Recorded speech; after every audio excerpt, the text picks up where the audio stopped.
Maybe it's just me, but did the first half of this episode feel like it should have been an email? But hey, come on in. Welcome to the episode 12 animated recap. There's going to be spoilers ahead, okay? In 3, 2, 1. So everything's connected.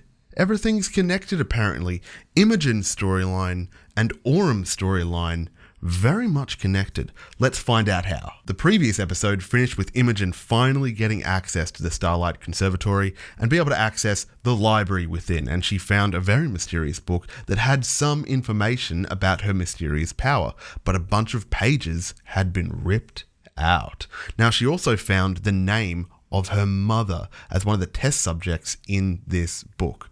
But here's something that we found out at the start of this episode. From looking through the book and talking to the library assistant, we learn that the last person to check this book out was the Loomis twins. Now, I will remind you, the Loomis twins are the two people who the Anger was bodyguarding. And the Anger is, of course, the person that Autumn is in town to come and find. So there's a connection here, and it's gonna get deeper as we go on. So it's very late at night, and the party chat outside the conservatory before deciding to go back to Shadonna's, who is the old lady that Imogen and Lordna were staying with. They go back to Shadonna's to get their long rest. They check that Shadonna's alive, and then we wake up to what has to be the longest ordeal of shopping that we've had this whole campaign. But hey, don't stress, Travis. We're not going to go through the shopping bit in detail. We're just going to cover it in brief right now. So the party's goal when they were buying stuff was to find fancy clothes, fancy attire for their ball coming up. So they go to the fancy clothing store and they buy a bunch of stuff. When they're buying all these clothes, Fresh Cut Grass expresses a desire to wear pants, but he can't because he's got a wheel, right?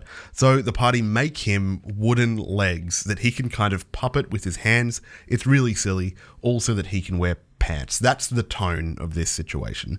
But then the party go, ooh, hey, we're probably about to get into a bit of a situation at this ball. Let's go stock up on supplies. So they head to the Lantern Spire, to this shop that is built in the kind of wreckage of a ship somehow, you know? It is a ship that has been converted into a building as part of the spire, which is pretty interesting.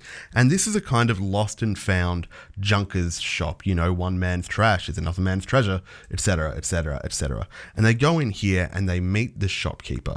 Now, this shopkeeper, I reckon, is gonna be analogous to Gilmore or to what's the other one? Pumat Sol from Campaign 2.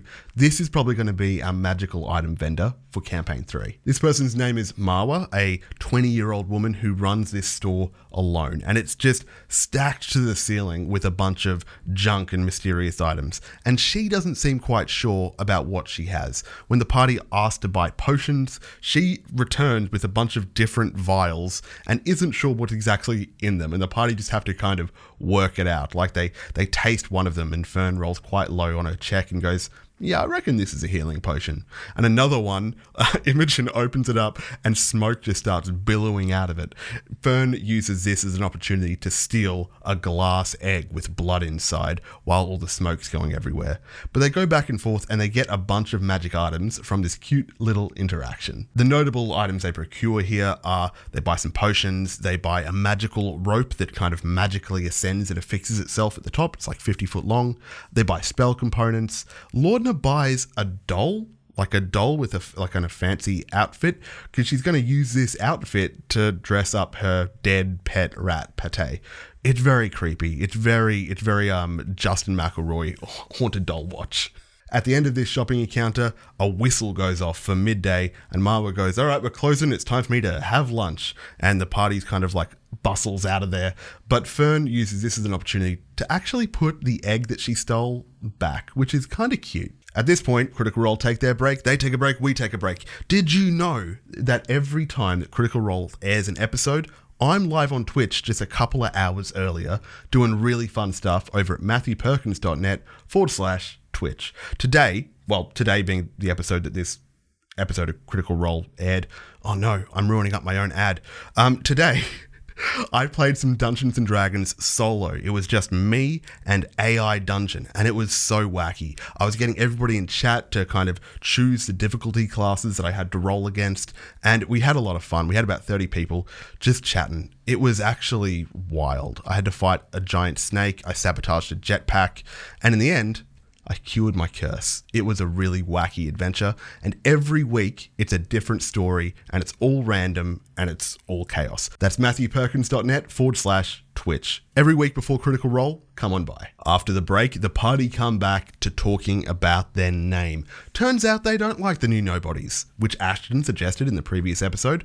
They're not going to be the new nobodies. Now, Fresh Cut Grass reveals, hey, my previous party was called the Division of Public Benefit, or the Division for short.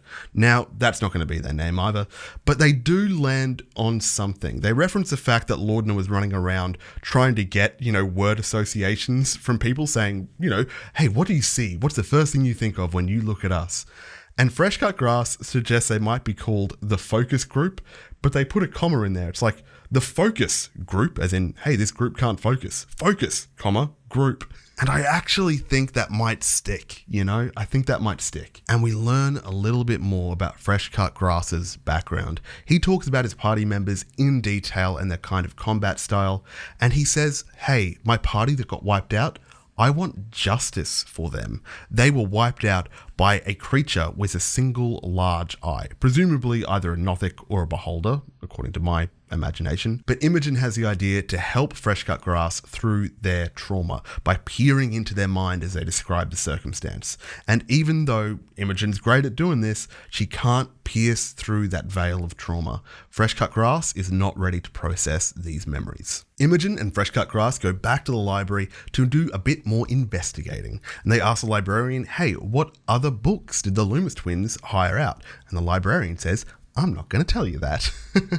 At the library, Imogen looks up two things specifically for Laudner, because Laudner is struggling with her relationship with her patron, Delilah Briarwood.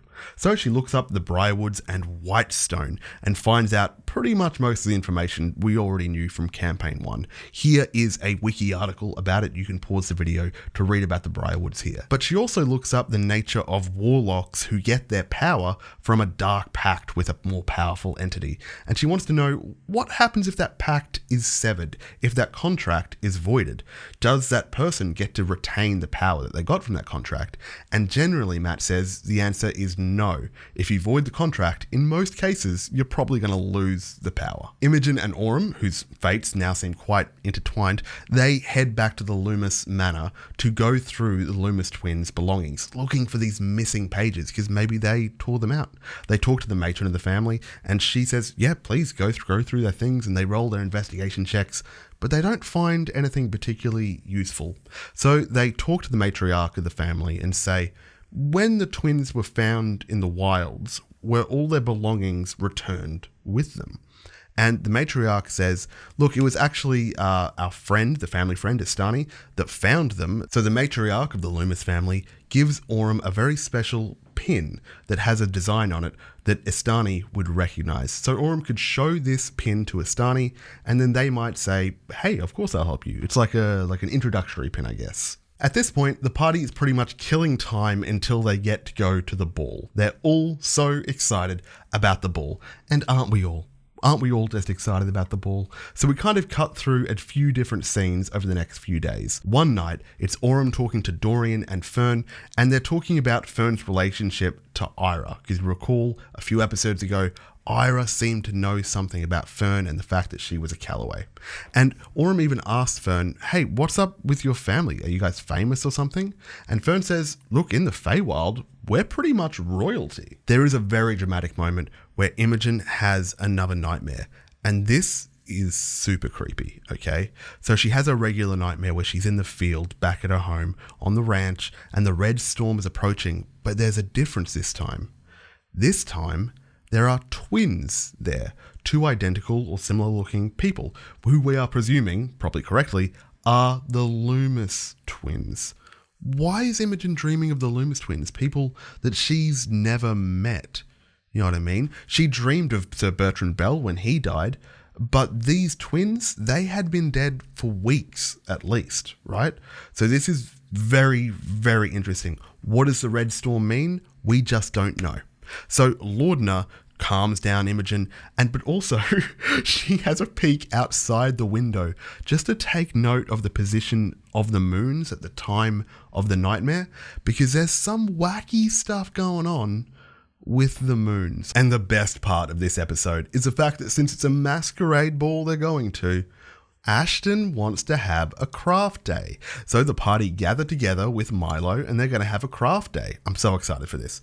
But before they do this, Lordna goes off on her own and goes back to that shop with that shopkeeper, Marwa, because she wants to buy the egg with the creepy blood in it.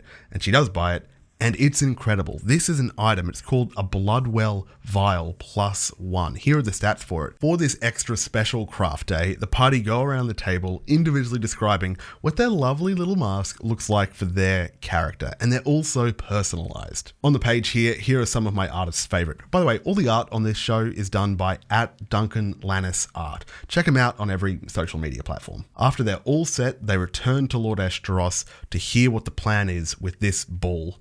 And this is going to get real heavy, real fast. So we already knew that this city of Drusar is ruled by this quorum, this anonymous cabal of oligarchs, right? And there's 8 of them. Nobody knows their identity, right? Nobody knows their identity. There is one 9th member who is known, who is a speaker, but they're kind of like a pseudo member. Now, the idea is that if you know the identity of one of these 8 members, that's going to give you a lot of political power, because that's something that you can leverage in a lot of ways. You could even leverage that information to try and get yourself voted onto the council from the other members. Now, here's the thing. The party and Lord Asteros suspect that one of the members of the Chande Quorum is Armand Treshy, who is the person doing a bunch of shady, evil stuff, the person that's been responsible for a bunch of the shenanigans that the party's had to deal with recently. Specifically, this is Ira's boss, the person that hired Ira. Now, this person is suspected to be on the Chande Quorum. If they can prove this, then that would be kind of disruptive. And it seems that disruption is a big part of Lord Asteros's motive. Asteros's goal seems to be to remove the anonymity of as many of these members of the Chande Quorum as he can, and in the chaos from this information being leaked out there, perhaps it's enough to disrupt the system, to cause unrest, and in that unrest, cause reform. He does not want this political system of anonymous oligarchs running everything, because it doesn't sound like a great system of government. This situation with the ball, though, is a little bit complicated, so let me break it down.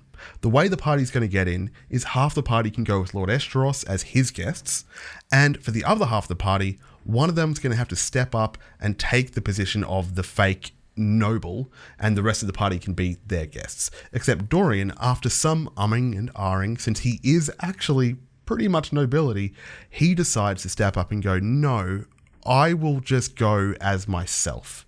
I am nobility. I will discard the name Dorian and take on my true name and go to the ball, which is, I don't know. He seems to take this pretty seriously. I think he's worried about endangering his brother.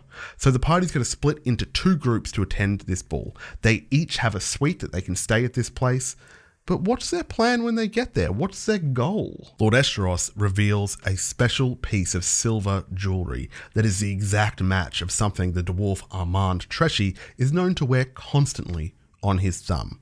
The party's goal is to get the real silver ring off Armand Treshy and replace it with this fake silver ring that Lord Asteros has, because this fake ring is enchanted so that it can be tracked, and if they can track his movements, they could learn a lot of information. I'm speculating here, but just imagine they track Lord Treshy as he actually goes to the location where they have their quorum meetings, and if they could get eyeballs on that location, they could identify every member of the quorum. Wait, 8.